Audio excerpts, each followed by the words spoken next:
এমন দেশটি কোথাও খুঁজে পাবে না কো তুমি, সকল দেশের রানী সেজে আমার জন্মভূমি, সেজে আমার জন্মভূমি। ঈশ্বরকে ধন্যবাদ দিই, আমরা সুস্থ শরীরে পৌঁছে গেছি সেই ছেলেদের জাফলং। তো আমরা এখন সীমান্তবর্তী এলাকায় চলে এসেছি, সাথে 4 ভ্রমণ পিপাসু আমরা।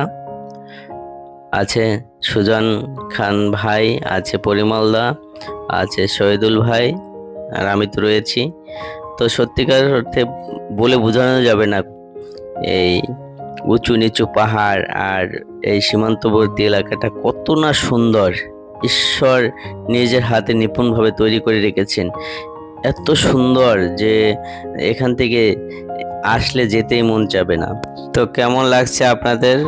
আর সুযোগ পাইলে এখানে ঘুরে যাবেন, অত্যন্ত সুন্দর একটি জায়গা। আশা করি সবার ভালো লাগবে। তো যে যেখানে আছেন ভালো থাকেন, সুস্থ থাকেন, এই প্রার্থনাই করি। ধন্যবাদ সবাইকে।